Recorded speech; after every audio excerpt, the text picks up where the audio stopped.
রাত পোহালেই নির্বাচন। 12 ফেব্রুয়ারি ত্রয়োদশ জাতীয় সংসদ নির্বাচনের দিনই প্রথমবারের মতো হতে যাচ্ছে এক ঐতিহাসিক গণভোট। গণভোটে ভোটারদের সামনে থাকবে মাত্র দুটি অপশন, হ্যাঁ অথবা না। গণভোট নিয়ে ইতিমধ্যেই সাধারণ মানুষের মধ্যে তৈরি হয়েছে ব্যাপক কৌতূহল, প্রশ্ন আর বিতর্ক।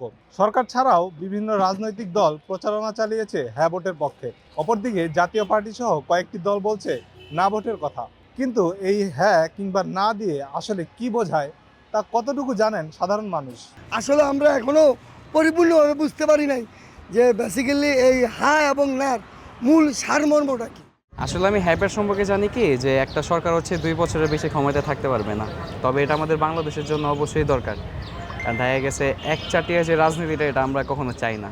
সরকার থেকে বা রাজনৈতিক দল থেকে অনেকটা প্রচারণা হয়েছে ঠিক, কিন্তু আসলে অনেকে বুঝবে না, সাধারণ মানুষ যারা তারা অনেকে এটা বুঝবে না।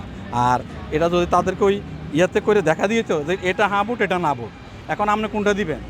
সরকারের পক্ষ থেকে গণভোট সম্পর্কে প্রচারিত তথ্যের বাইরেও সাধারণ মানুষের মধ্যে কিছু ভিন্নধর্মী ব্যাখ্যাও আমরা শুনতে পাই। হ্যাঁ ভোটের ভিতরে নাকি আছে যে জিয়াউর রহমান বিসমিল্লাহির রহমান রহিম সংসদে দিয়ে গেছে এবং আল্লাহর সর্বশক্তিমান দিয়ে গেছে। হ্যাঁ ভোটের মধ্যে নাকি আল্লাহর সর্বশক্তিমান নামটা কাইটা দিছে। এটা মুসলমানের জন্য একবারই আমরা ঠিক মনে করি না। হ্যাঁ সম্বন্ধে কিছুই জানি না, না সম্বন্ধে কিছুটা জানি, কিছুটা বুঝতে পারছি, নাতেই আমরা দিব। আমরা সর্বদাই সবসময় মুক্তিযুদ্ধের পক্ষে, চেতনার পক্ষে। গণভোট নিয়ে কিছু মানুষের মধ্যে যেমন সচেতনতা দেখা গেছে, তেমনি অনেক মানুষের মধ্যে দেখা গেছে জানার ঘাটতি।